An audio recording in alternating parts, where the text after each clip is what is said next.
Hello everybody, thanks for joining us today. I'm going to make a start. This webinar today is an opportunity for you to hear from the Clear Company and our partners GapSquare on the gender pay gap and how you can move from reporting to inclusive and effective change.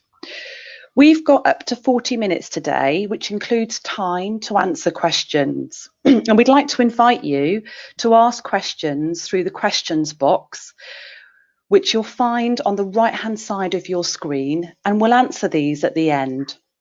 If we don't manage to answer all of them, we'll come back to you after the webinar.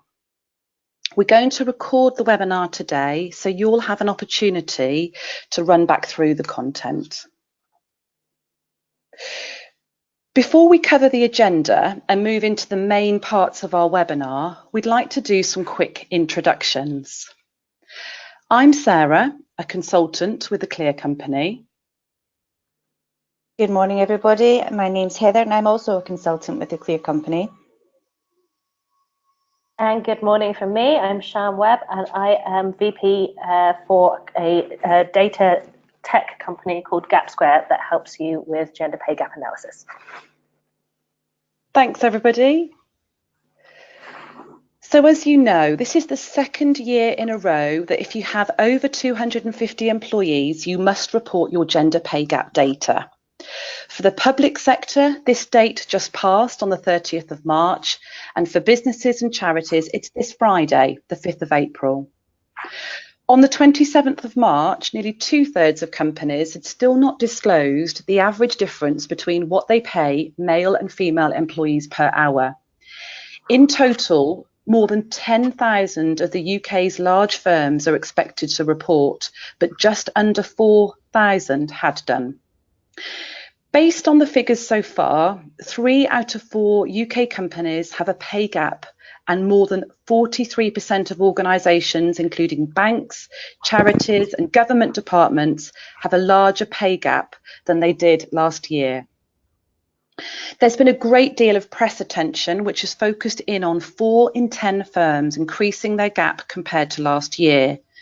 That means that 60% of companies improved their position, or at least managed to prevent it from getting worse. So far, the hourly median gender pay gap reported is 8.4%, a slight improvement from 9.7% last year. The reality is, in our results-driven world, progress is likely to be slow. Closing your gender pay gap is a long-term investment, and that can be a difficult message to deliver. And so the focus needs to be on what steps organisations have taken and will in the future. Campaigners believe we need to tighten up the law to require organisations to have action plans which address all causes of the pay gap, increasing the number of women at the top, more access to flexible working, and getting more women into male-dominated sectors. We passionately believe that companies need to invest in diving into root causes and build meaningful actions to take them to where they need to be. And this is where the Clear Company and GapSquare can help you. In 2018, there were over 25% of companies who did not provide a narrative to explain their figures or their action plan, which leads us to believe that there's a big opportunity for companies to move from just reporting to meaningful action planning and inclusive change. Today, we're going to run through where are we now, why bother, so the business case for closing your gap, and then GapSquare going to dive into lessons learned and using technology and data, and the Clear Company diving into your root causes and identifying your actions. And at the end, we've got time to answer your questions. The Clear Company were established back in 2009 and bring over 15 years extensive experience delivering recruitment and full employee lifecycle audits. We are driven by a desire to create inclusive workplaces using our own market-leading training and online toolkits. Here are some of the great companies that we're proud to be working with: Lloyds CoOp, HS2, Michael Page Group, to name a few.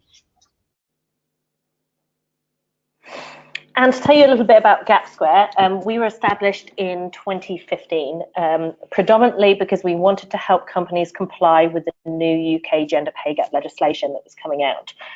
So we developed a piece of software that helps companies comply, but also helps them understand what are the core issues that's driving their gap and how they can take data-driven actions to narrow the gap faster.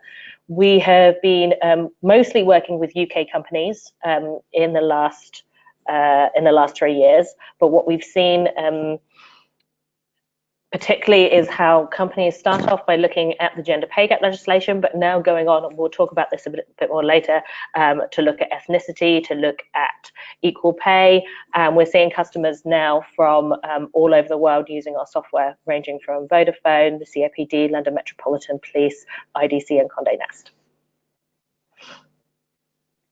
Thank you, Sian. So where are we now? When we look at the data, we can see that every sector pays men more on average.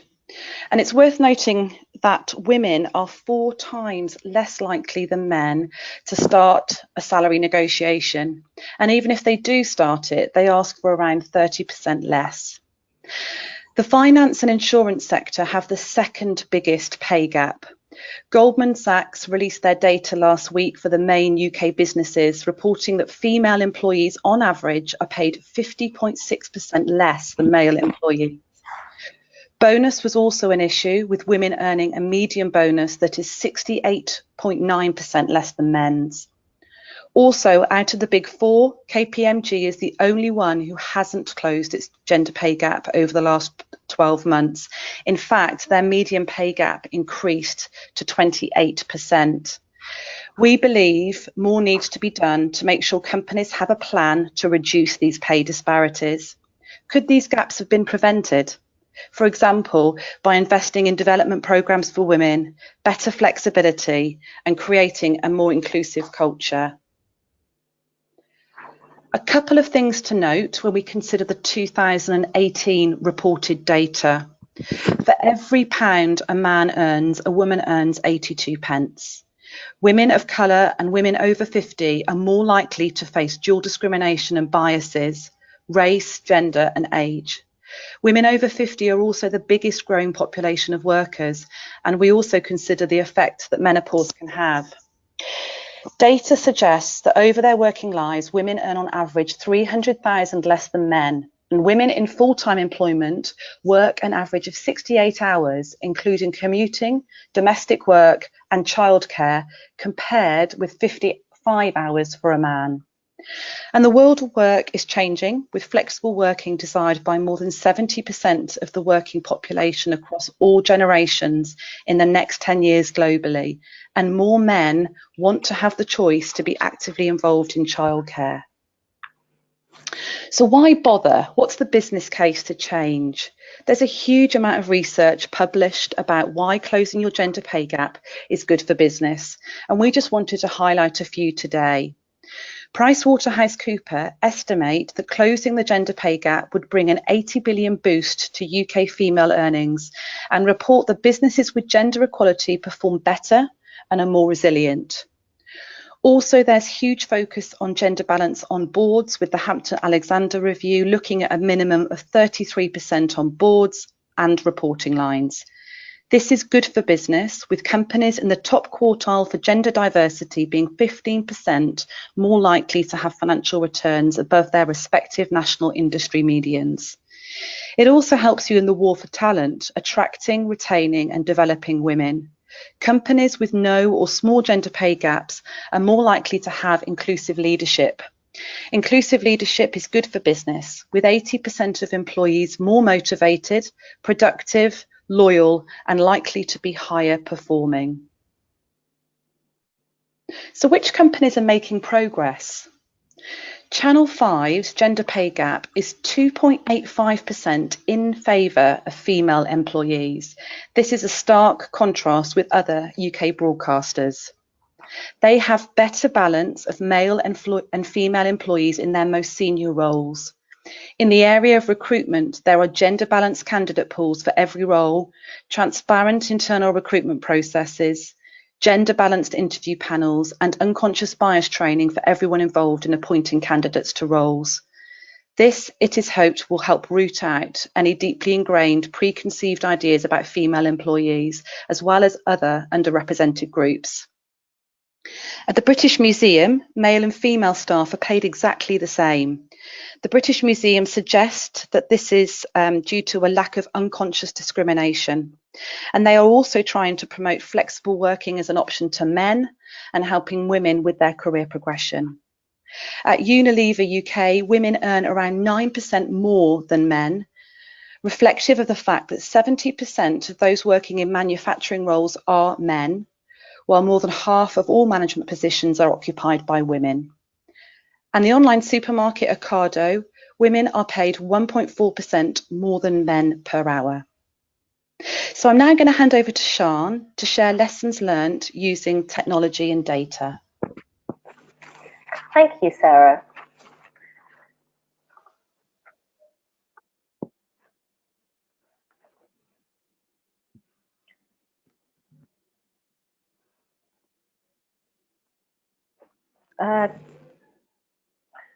Sarah, we have a small technical issue, which is it's just sharing my screen rather than the online presentation.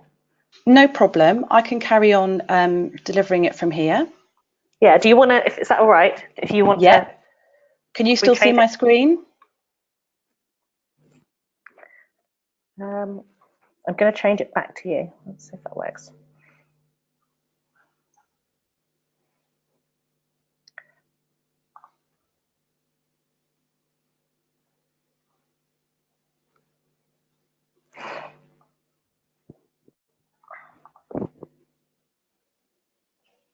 Has that worked, Sian?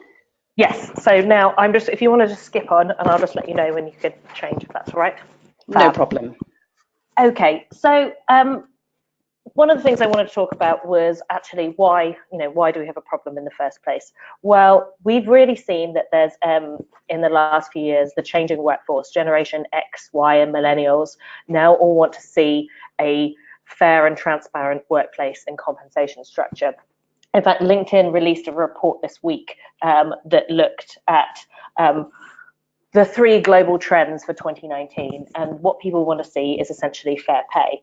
And interestingly, they said it's not that they want to see transparency, but it's that legislation needs to get to transparency, which is essentially one of the reasons why the UK government brought in legislation a few years ago, and we're now seeing legislation pop up like in different countries. France, Germany, the USA is bringing in legislation. We've even seen legislation develop already here in the UK, moving on from gender pay to executive pay, and there's been a consultation on ethnicity pay, which is likely to come in 2020 or 2021. So we know that companies are becoming increasingly interested in addressing pay gaps, becoming more transparent, but there's just that lack of confidence in that they can do it if they can do it right. And essentially, if companies are not tackling this problem, it can essentially continue to widen the gaps. And there's an interesting piece of research by Gartner that showed that, by companies that are not actually tackling the issue, they're actually, an average company can be widening a gap by 279,000 per year. Cool, next slide. And so, yeah, with global trends we're seeing, therefore, for 2019 is, fair workplaces and compensation for all, which essentially creates loyalty amongst your employees, based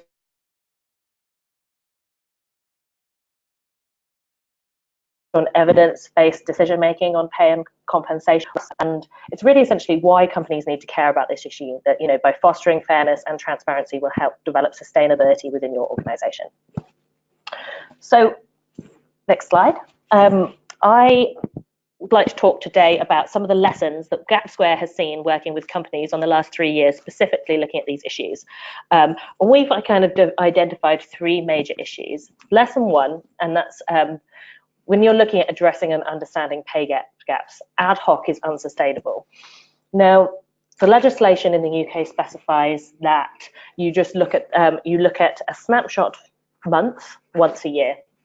And by the time that you report, you're already looking at last year's numbers, which is essentially a year late and a year behind if you're going to start to see action. So what we've been seeing is that you need to have a much more sustainable approach. So our solution looks at integrating essentially payroll, using artificial intelligence and machine learning to make change and create fair pay on a much more continuous basis. By having this ad hoc adjustments over time, you can see that actually you kind of your approach is a much more ad hoc, and you're less likely to see long-term progress in tackling your gap. Whereas having an integrated continuous approach where you are actually embedding your actions into a strategy and then monitoring that strategy on a regular basis, it means you will essentially achieve success quicker at less cost and become leaders in the way of tackling pay gaps. So with GapSquare, we kind of use this continuous integrated approach. So companies are uploading data on a regular basis, they're analyzing their data, they're understanding where their pay gaps are, they're using that data to make data-driven recommendations, start making and implemented changes, and then monitoring that progress and seeing on a regular basis how their data is changing, how their gaps are narrowing, and actually measuring with accuracy whether their action plan is working. So second lesson is around communicating pay gaps. And what we've learned is in the last few years is that perceptions have a price. Now, we don't mean by perceptions have a price, doesn't mean the literal cost of closing pay gaps, but when we're talking about employee perceptions around your organization and the recruitment and retention of talent. It's something picking up that Sarah said earlier, that only 25% of companies have no narrative or action plan. And actually that comes back to the importance of being able to understand why you have a gap and what companies are doing to address it, which is why it's really important to have a data-led approach. So what we've seen is, if you can skip on, please, Sarah, thanks. The gender pay gap legislation is a great starting point, but that this mandatory headline figures of your mean, median, and your quartiles is not enough to really understand what's causing your gap. And what you need to have, therefore, is a much more understanding of what's causing your gender pay gap. So we have a data-led approach using inbuilt equality, diversity expertise. So what we look at is we bring in data from HR and payroll, looking at different departments, job levels, age, length of service, to actually pinpoint the exact areas that's causing your gap. We can even be able to use we use a statistical regression model that essentially also then assigns weight to what's actually the biggest drivers of your gap within your organization. We had one company, interestingly, that thought before they started using GapSquare that their gap was predominantly caused by not enough senior women in their organization, and so they put in place an action plan that looked at bringing in more senior women. But actually, when you start delving into the data, what they actually discovered that the pay gap was predominantly caused from a lack of women in middle management rather than senior management. And actually, they need to have a completely different strategy and action plan in order to be able to take that, which I think really highlights the importance of actually understanding what are the root causes that's causing your pay gap so that you can put in place an action plan that tackles those root causes. Cool, and then lesson 3. And that's around embedding pay gap strategies. And I've kind of mentioned this a little bit earlier, and it's something I know the Clear company are going to pick up on in more detail. And that's making sure that using that data-led approach that you have, that you find out what are your gaps in your talent practices, and then address and monitor that in terms of progress. And that will be really what will be key in how that you tackle and narrow your gap in the next coming years. So we have a thing at GapSquare, which is kind of reporting is to run, analytics is to change. And it's the idea that, you can report your headline figures, and that's, part and parcel of running your company. It's part of what the legislation asks for. But if you actually want to change and tackle your pay gap, you need to understand data and understand the analytics of why that's happening. So this is when it's really important to do things like compare, like really understand the way your business works and what is it that actually is driving your gap. Looking at exactly designing a flexible approach in your analysis that allows you to draw in different bits about your business and really understand what's driving it. So this is including things like bringing in additional equality and diversity monitoring information. We've seen something particularly that the public sector have really driven forward in the last few years in looking at how ethnicity or how disability is also impacted, and that intersectionality that cuts through the gender pay gap to actually kind of understand what are the explained or unexplained causes of your gap. We also recommend, if you could skip on again, please, Sarah, looking and actually understanding both your employees and also your different remuneration models. So we've seen with companies using GapSquare that there's things that are included within the legislation and then there's things that are excluded. Now, childcare contributions, childcare vouchers is a salary sacrifice, and that's something that gets deducted before you calculate your gender pay gap. Now, often there's a lot of women who have who take childcare vouchers, and that essentially artificially lowers their salaries each month, which will have a negative impact on your gender pay gap. And it's about understanding what impact that has. We had a different company that looked at overtime, and overtime is something that doesn't actually get included in the gender pay gap legislation, but it's something that was a core part of their business. And they said that actually a lot of women do actually use overtime, and that actually heightens and increases their pay. And so they were able to look, by understanding their remuneration models and breaking down the different remuneration and looking at the impact that had on their gender pay gap, they were able to actually deduce, well, actually by doing nothing and actually by restructuring the way that we remunerate and give benefits to our staff, that in itself can actually narrow our gap. So it's about actually being able to understand your data so that you can have, you don't necessarily have, it's not the idea that you don't have to spend money, but you can actually understand what are the core things that are driving your gap so that you can actually take short-term and long-term measures to narrow it faster. Cool. And as a last point, it's kind of what we at GapSquare describe as diversity for growth. It's about actually understanding your data, getting ahead of the game with looking at ethnicity reporting, which we know is coming in, fair pay benchmarking, looking at your diversity across your organization and embedding that in your whole equality and diversity action plan. And this idea that using data will be able to actually allow you to develop a stronger strategy with much more specific long-term measures that you can continuously monitor and assess the impact at any point throughout the year. Cool, that's everything from me. Thank you, Sian. I've just handed over to Heather.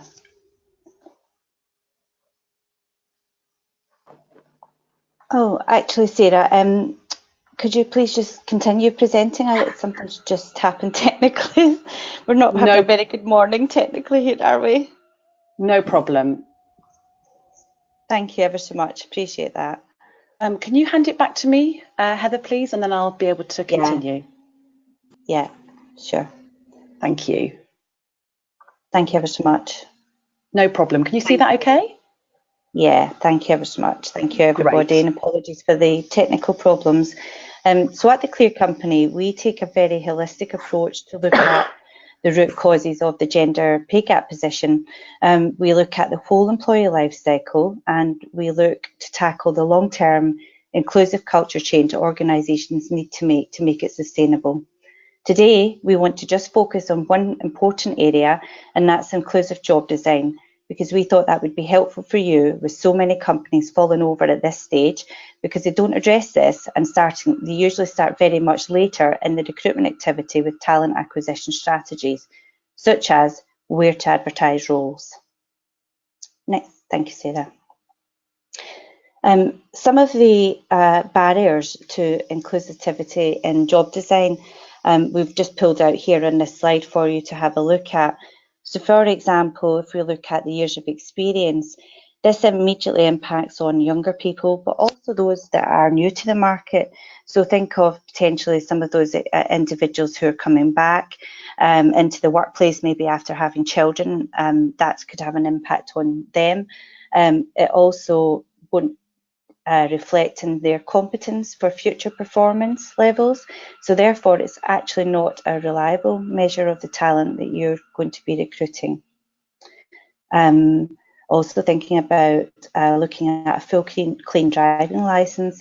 This can have an adverse impact for people with disabilities. It's often used when it's not actually a real requirement of the role, when other modes of transport could be utilised. A good university has been very, very topical, especially from a non-privileged background, so the huge impact with socioeconomics. And in non-diverse sectors, looking at evidence of established networks and client relationships can have an impact on some minority groups. And a better indicator of future performance is to assess the competence required to succeed. Language and tone is one that has also been quite frequently talked about recently. When you look at some of the language that's used, are they looking at gender neutral? And you know that there's lots of tools in place that can help with these things. But using words like drive and strong, they're proven to appeal more to certain groups, and so therefore you're limiting your talent pool. Working patterns. Roles are typically designed to be full-time with limited consideration to a more flexible working opportunity, such as job share or part-time hours. Best practice is to add to job adverts, happy to talk flexible working. And that's been something that's been a bit of a campaign that's out there in the marketplace at the moment. And there's a little symbol you can add into your adverts and things which make it more attractive to candidates looking for future moves. Thanks, Sarah. So job design, what does good look like? You need to highlight what's special about working for your company. This is your opportunity to start the recruitment and set yourself up for success to attract real talent to your business and hire inclusively. Your market experience should not be a default because this really narrows the fields. So thinking about the opportunity for transferable skills and limits, it will also limit diversity and also potentially some of the global hires that are out there. There's also some big risks in getting it wrong because when you narrow your field, you can obviously have a smaller candidate pool, you can compromise your process, and then you're not actually setting the foundations from which you need to assess where the real talent is. The Clear Company actually offer workshops that can help you design job design, and also train recruiters and hiring managers to get this right in the first time. So some of the other things we've talked about to think about, sorry, we've moved on there quite quickly. Our last thought then on job design is to think about flexible working. And this quote I thought was really interesting to share.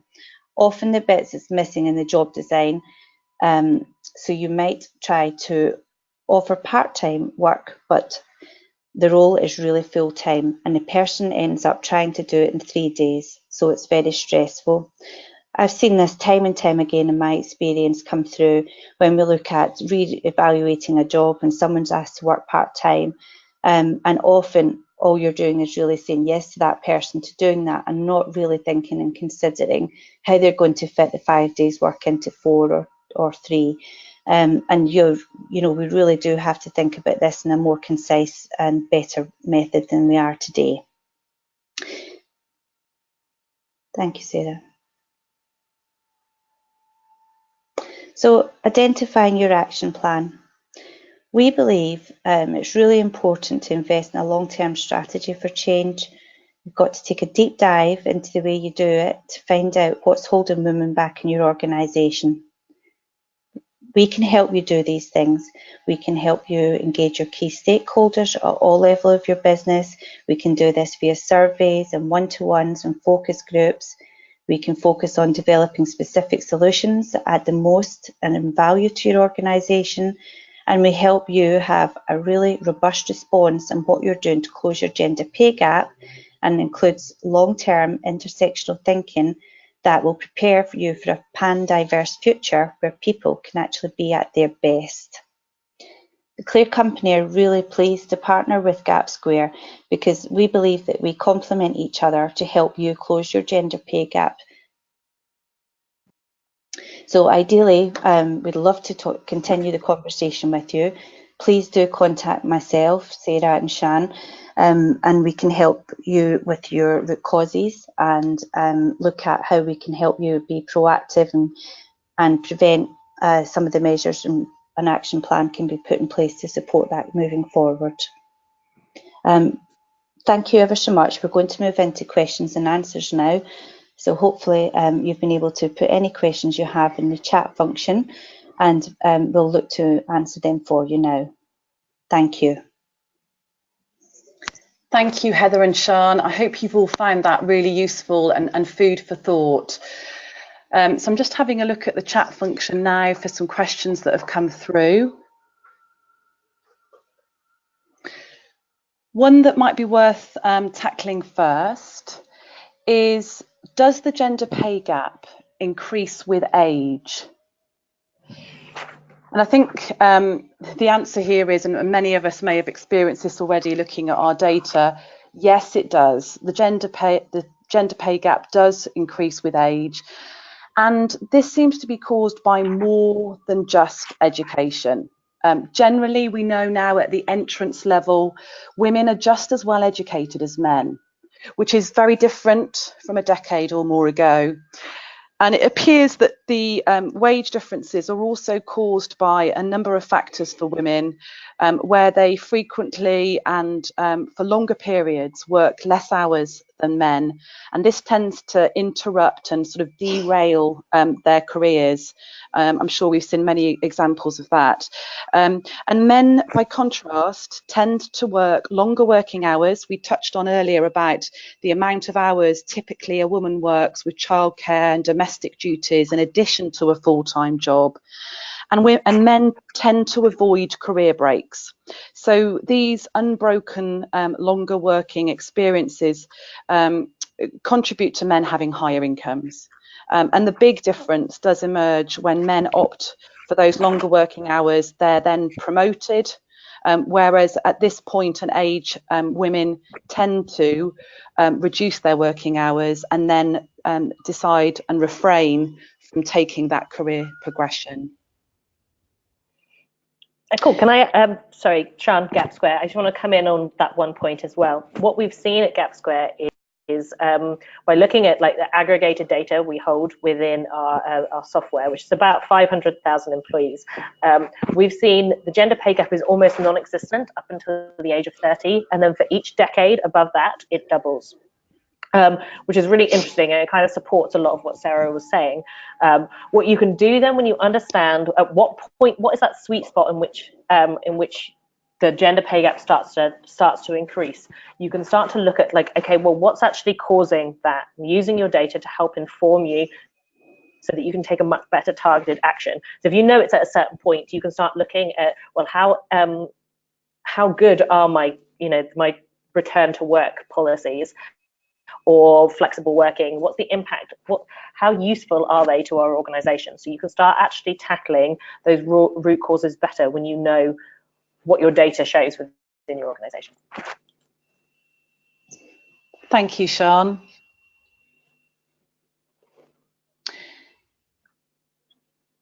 Nick, can I ask any more that have come through, or that we can? I can't see any more in the chat. Yeah. Sorry, Sarah. We do have another question actually. How long does it take to provide a deep dive analysis of a business? Oh, great question. So I'm going to assume that means how long does it take to do sort of a deep dive audit? Sian, would you like to answer that in terms of the data, and then we can come in terms of our employee life cycle? Perfect. I think that works really well. So from GapSquare's perspective, to to do an initial analysis of your gender pay gap. It's as quickly as we can get. You can upload your HR and payroll data into our software. So we've had clients that will upload that afternoon, and within just a few minutes they'll be able to understand, well, these are the root causes. So it's as short and as quick as you've got the data to hand, and it depends how good your data is, essentially. If you've got a very comprehensive HR and HR database that's got this information, then you can essentially be running and actually getting that quite comprehensive understanding very quickly. Thank you, Sian. And from the Clear Company's perspective, typically 6 to 8 weeks to do a really in-depth look at your desktop policies and procedures, and then your face-to-face or telephone conversation qualitative focus groups. So we do a review of all documents, stakeholder interviews, focus groups and surveys. So typically 6 to 8 week lead time. Thank you for that great question. Okay, another question, I think, Sian, probably for you, asking around outline costs to the GapSquare software.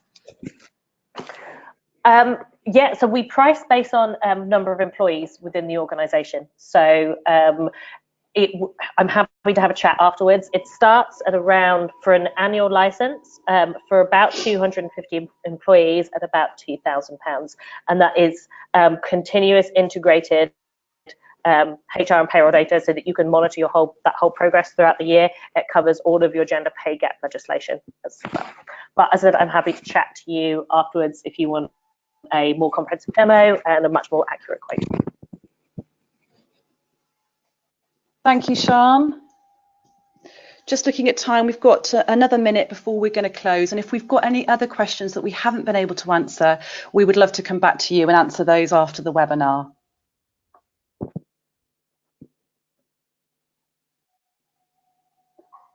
Okay, great. I think it sounds like there's no more questions at this point. If any more come in, or as Heather said, we'd love to hear from you. We'd love to continue this conversation.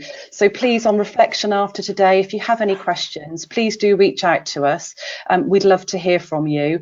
And a big thank you again for your time today. We hope you found that really useful. Have a great day, everybody.